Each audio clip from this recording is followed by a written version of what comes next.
Hello again. Part 8, Lecture 8. I'm sorry, these have to happen in about 22 to 25-minute chunks because I get throttled somewhere in between there. So on the end of some lectures, I appear to just cut it. That's my machine.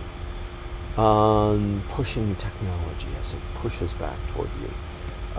It was Heidegger who said that we are naturally inclined within nature, within being, only being exists within time, to position ourselves in front of our use value, which is technology, whereas somewhere in this industrial revolution that got reversed, in that we place our use value, our technology, in front of us in the form of industrial technologies. Within that also are these notions of use value, exchange value from Aristotle, that we never quite know through psychology, engineering needs, knowing how much a fire does for us, invention of Homo erectus. We'll never quite know what is exactly useful. And this again was part of the movie Nomadland, where she has to explain to family and friends, and returning to her family, which they do have houses. She said, I'm not homeless. I consider myself houseless. A great subtle point, and many different subtle points within that movie. She does have one moment of conflict in a generally gentle movie, although you fear the Hollywood factor. You fear that something irrevocably violent will happen to her. It does not. Interesting sort of Taoist take on that. But there's one confrontation. You expect her to go all ballistic in the faces of people and be defiant and kind of leave this gentleness that she has in her demeanor in telling a sister's friend that he is like a drug dealer, simply offering real estate and houses to people who no longer can afford it. And another great subtle point, a meeting that echoes Thoreau, another meeting of the Walden ideal of returning, the American transcendentalist ideal of returning to the forest, and really parsing out, breaking down what is useful and what is the psychology of exchange, how we do build an economy on maximizing exchange. There's a conversation I had yesterday about the concept of wetiko, that the Native Americans had a Congress pre-Civil War on what to do with white folks who are coming over and seem to have this craving. And they called this craving wetiko, which is kind of a word mentioning kind of a territorial, violent craving.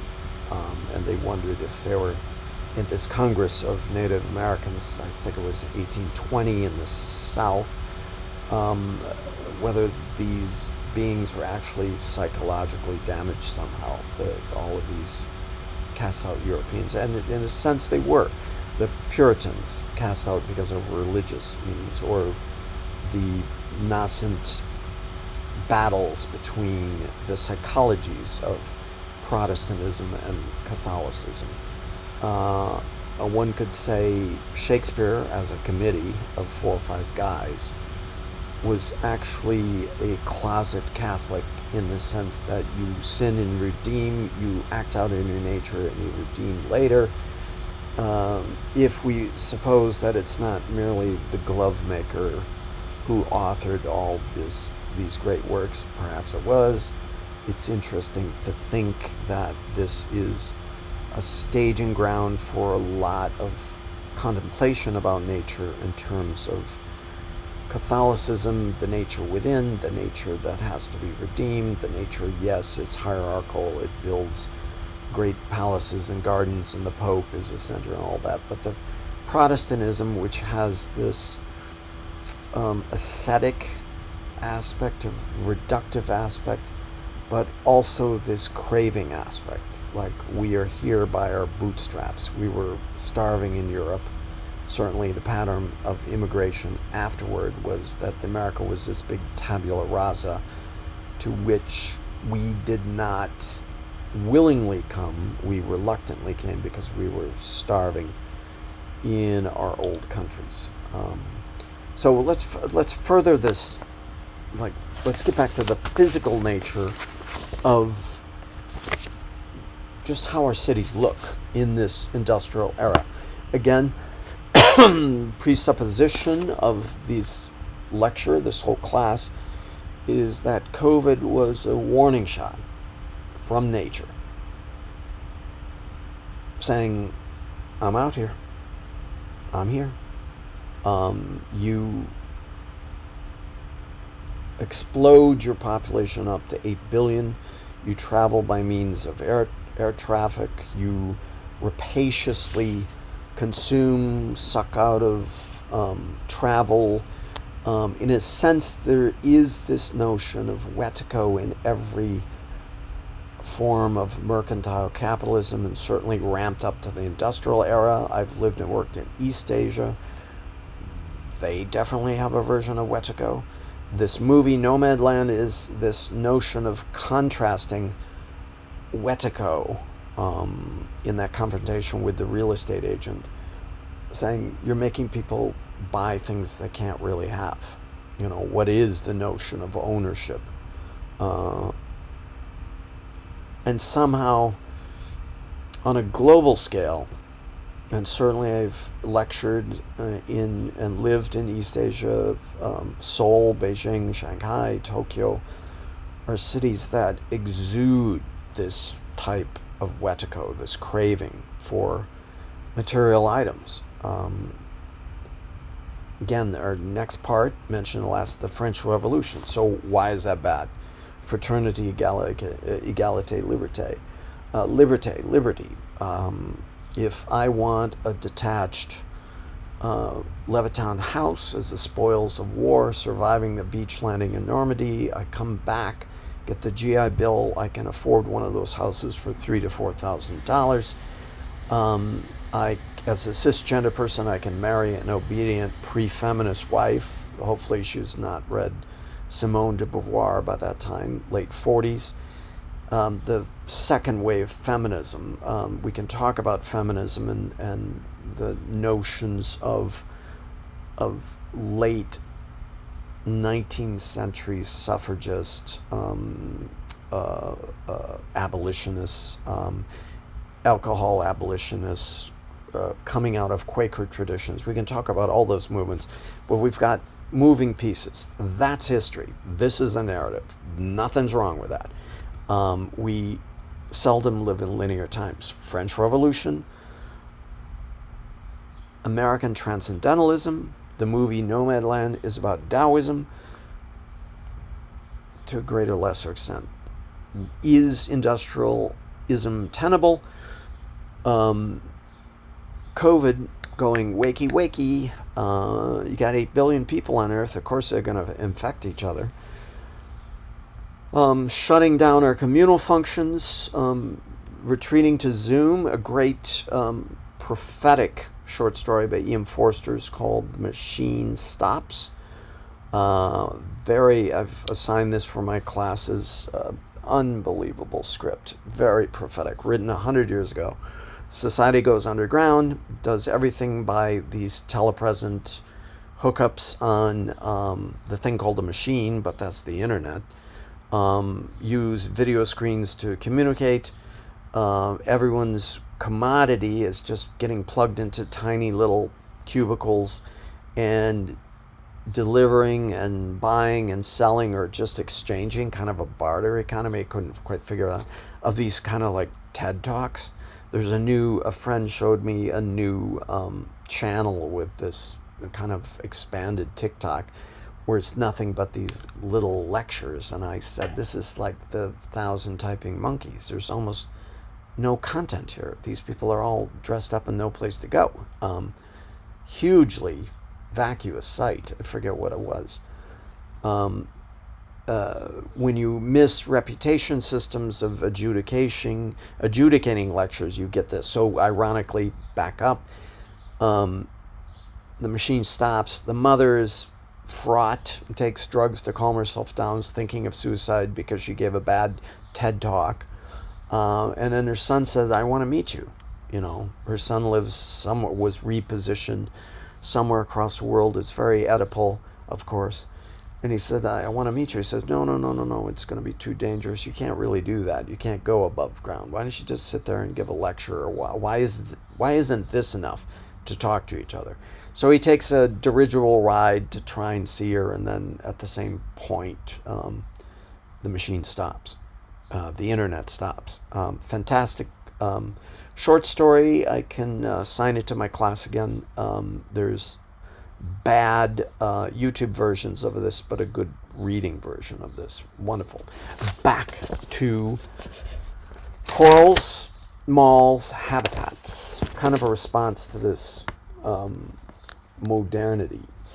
What do we have before I get throttled? About 12 minutes left before I get throttled again. Corals. The groups of building or entire communities share a single historicist style. See, what's this called? See, as an example, Seaside, Celebration, Charleston Place, Boca Raton, Kentlands, Maryland, couple in Poundbury in England. So this is almost this creation of pseudo villages that have a singular small towny. Again, they border on Disneyfied, as in Walt Disney or Disneyland. This nostalgic reduction of urban planning into these more or less suburban type places in response through an advocacy of Jane Jacobs against Robert Moses, but is that sweetening the poison of kind of delusion, sweetening again the poison of 10 calories of oil that it takes to move 1 calorie of food. These are pseudo-agrarian places. Again, like the anecdote I said about my grandfather moving from rural Wisconsin to a submarine factory outside of Chicago in the 30s in preparation for war production, the last sort of spasm of industrial sort of Keynesian control of the economy by having a war. This is a return to the bucolic places, variants, converted malls, city center, Eagleton, Colorado. These places have a limit prescribed by code, style, colors, and materials, so it looks unified. So you can find them at Lowe's or Home Depot in these cleverly mauved out colors. There's not much of variance in building height, masses, setbacks from the street, a focus on the pedestrian, but often these do create a constrained, nostalgic-like setting. Interesting sci-fi film from the 70s starring Don Johnson is A Boy and His Dog, where, again, he travels with his telepathic dog on the surface of this post-apocalyptic surface.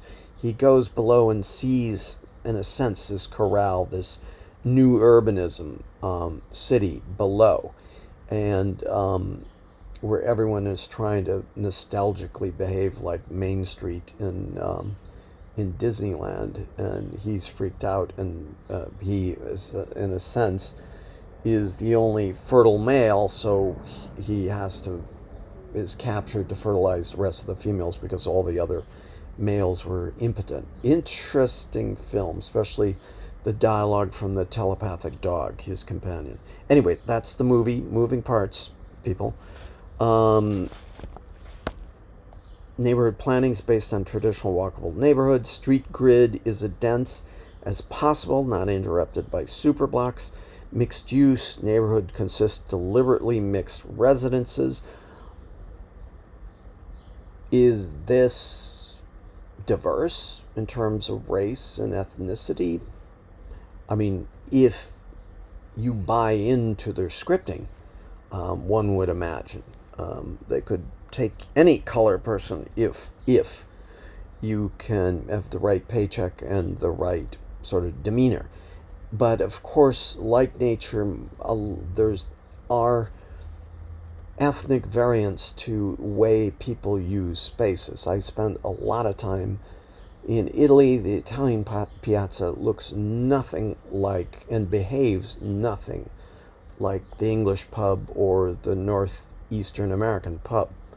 And that's not only about the weather. The Italian piazza is a stage in which it creates these spectactors, a fluid relationship between walking and being seen. You see it by the belle signoras walking along, the kids playing soccer, and then gradually a scene might shift. There's really no equivalent of the Italian piazza in America, except perhaps in Hispanic communities.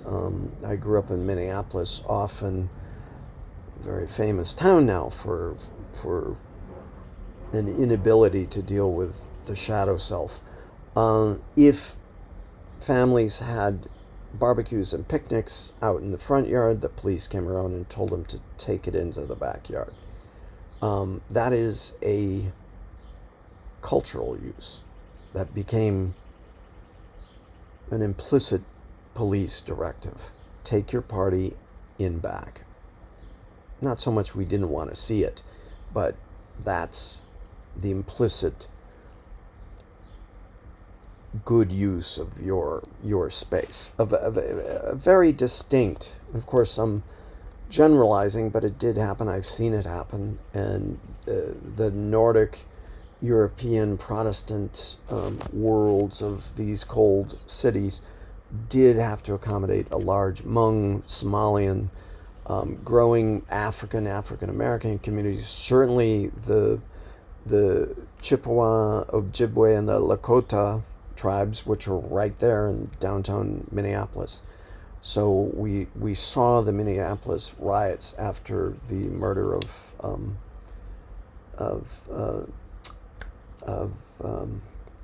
blanking. The troubles in Minneapolis were one of police brutality growing out of cultural use of perceived and implicit space. Jumping along very quickly as I'm trying to get this next 25 minutes down for you. We do see these cities happening over the developed world. It's trying to scale down these cities. It adds classicist, postmodern, vernacular. Georgian vernacular is a favorite thing, viewing all the English cities and the certain New England towns, New Hampshire, Massachusetts, that are well preserved, small in that sense. These were very inspirational. Going on to malls, Victor Gruen, John Jurda, and the Shopping City. Again, as hometown of Minneapolis, there's a famous terminus for this, the Mall of America, which was joked about as a place where you go to these places to consume. Your level of relationships with these places is about consumption, and this is kind of an embracing of the crass materialism of mall culture, which involves Walter Benjamin's arcade projects, Baudelaire and Edgar Allan Poe, the notion of Baudelaire's notion of the flaneur, the objectless Parisian wanderer, wandering through the arcades and the streets, merely watching. He could consume, but he doesn't. He could have a will, he doesn't. He could look at the pretty women, but he doesn't. He merely wishes to glide through these scopophilic cities that are now developed around spectacle. So the mall city developed out of this sense of the spectacle, the shopping city. What that terminates in the end of this chapter, after largely few pre-World War II variants, but this is definitely a post-World War II variant, is a notion of a collection of retail shops, restaurants, other vendors built around a pedestrian-style environment, usually always enclosed. A lot of them started in cold climates: Colorado, Minneapolis, Chicago. In the West, California was a huge war production city, aircraft movie city, of course, that ballooned up to its present sprawl, expanding on this Levittown notion, Long Island notion that each individual, now snowflake individuals, needed their little modernist Cape Cod house, affordable California bungalow, and they would get in their car, read Detached Room, and go to the mall. They can aim for verisimilitudes mimicking a real street, or be unabashed theatrical themed environment spectacle. So we have the slackers created out of the mall. Linklater's movie Slacker, and this whole idea of the Baudelaire flaneur from Paris, now transposed to the aimless, objectiveless teenager merely gliding through, Bed Bath and Beyond, or GameStop, or looking and moving through the spectacle aspect of it. What are these variants? These happened in Canal City, Hakata, Fukuoka, Horton Plaza, San Diego, Mall of America, the giant one, which looks like a factory with this setting overhead, a factory of consumption. Universal City Walk, Los Angeles. But we also see this model turning into airports, also having an airport function. So now airports do resemble malls. Casino resort hotels, Las Vegas, Treasure Island, the Bellagio, the Palms. I was just there in Vegas during COVID just to spec it out, to see what was going on. It was a strange experience in the Bellagio, in that none of the guards, the mall cops, knew how to get out. It was under COVID. It was a very confused situation. I said, "Where's the exit?" And no one knew where the exit was. Very existential. London, Heathrow Airport, been there. King's Cross, St. Pancras Railway, Hong Kong, of course. I lived in Singapore. The whole city, because of its fantastic 50 miles above the equator heat and humidity, has developed, much like the northern climes and malls in Minneapolis, environmentally protected, sheltered areas. Clark Key, it was almost as if you could jump from mall to mall underground in Singapore, at least downtown Singapore, and never get out into the heat. This is, we have the last aspect of habitats to talk about. In this, I think we're nearing the end of this lecture. We'll focus on habitats and the prospects for the future out of what the classical structure of Dream City's 7 urban ideas that shape the world. See you then.